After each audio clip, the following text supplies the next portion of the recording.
صحیح بخاری میں آتا ہے، اما عائشہ کہتی ہیں حضور اپنی وفات کے دنوں میں کہتے تھے عائشہ میرا ارادہ ہے میں تیرے بھائی عبد الرحمن بن ابی بکر اور تیرے باپ ابی قحافہ ان کی یعنی نیت تھی اس کو بلاؤں اور ان کو میں لکھ دوں، مجھے خطرہ ہے کہ میرے بعد کوئی ڈیمانڈ کرے گا،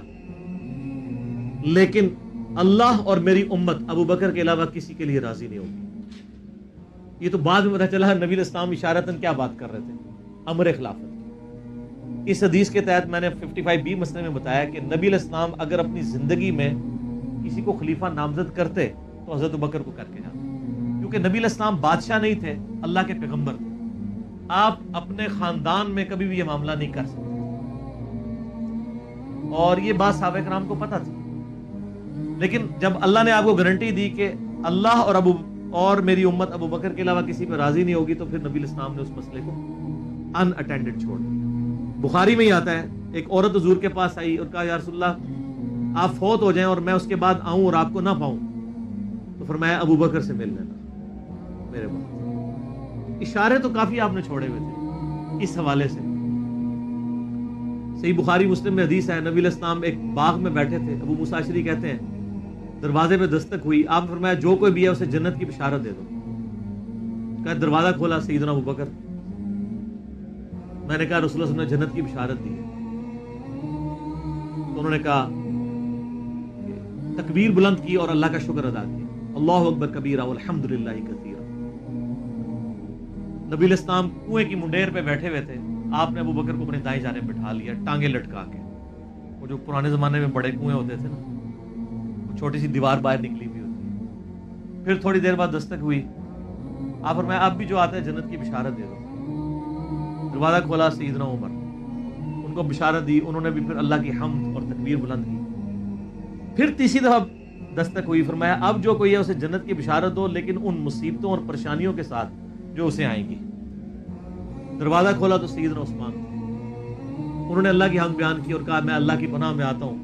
ان فتنوں سے اور پریشانیوں سے جسے مجھے اس کا سامنا کرنا۔ حضرت عمر کو حضور نے بائیں جانب بٹھا لیا، اب دائیں اور بائیں جگہ ختم ہو گئی تھی،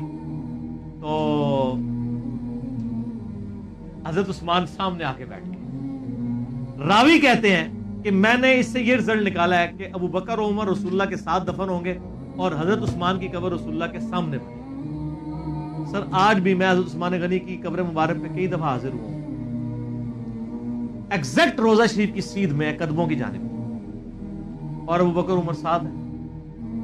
قبر رسول پہ میری حاضری والا لیکچر بھی ہے، میں نے باقاعدہ اس میں نقشہ بتایا ہے کہ کس طریقے سے قبریں ہیں۔ یہ بہت بڑی فضیلت ہے کہ سیدنا ابو بکر عمر نبی الاسلام کے ساتھ دفن ہوئے اس جنت کے ٹکڑے میں۔ تو بخاری میں حدیث ہے میرے گھر سے میرے ممبر تک جنت کے ٹکڑوں میں سے ایک ٹکڑا ہے، اور امام بخاری نے باب باندھا ہے قبر رسول سے ممبر رسول جنت کا ٹکڑا ہے۔ اسی جنت کے ٹکڑے میں سیدنا ابو بکر عمر کی قبر ہے نبی علیہ السلام کے ساتھ، اور الٹیمیٹلی سیدنا عیسیٰ ابن مریم کی قبر بھی وہاں پہ بنے گی۔ یہ قبریں اس طرح ہیں کہ نبی علیہ السلام کی قبر مبارک سب سے آگے ہے، یوں یعنی جب ہم حاضری دیتے ہیں تو قبلے کی رخ ہماری پیٹھ ہوتی ہے، تو روضہ شریف کی طرف ہمارا یعنی مبارک جالیوں کی طرف ہمارا رخ ہوتا ہے، تو سب سے آگے نبی علیہ السلام کی قبر ہے۔ نبی علیہ السلام کا جہاں پہ آپ سمجھ لیں سینے کا نچلا ناف والا حصہ بنتا ہے نا، وہاں حضرت ابو بکر کا سر ہے اور ان کی ٹانگیں اور آگے، یعنی ادبن ان کو تھوڑا پیچھے کر کے دفنایا گیا، یہاں سے بھی پیچھے اور ادھر سے بھی سیدھ میں نہیں، اور جہاں حضرت ابو بکر کی ناف آتی ہے وہاں حضرت عمر کا سر ہے، اور وہ اس کی ایسے یہاں ایک جگہ خالی ہے، وہ حضرت عیسیٰ ابن مریم کی قبر پر نہیں ہے، المستدل علاقے میں بھی ہے، جامع ترمذی میں بھی اشارتاً موجود ہے۔ تو یہ قبریں ہیں، 7 دفن ہیں،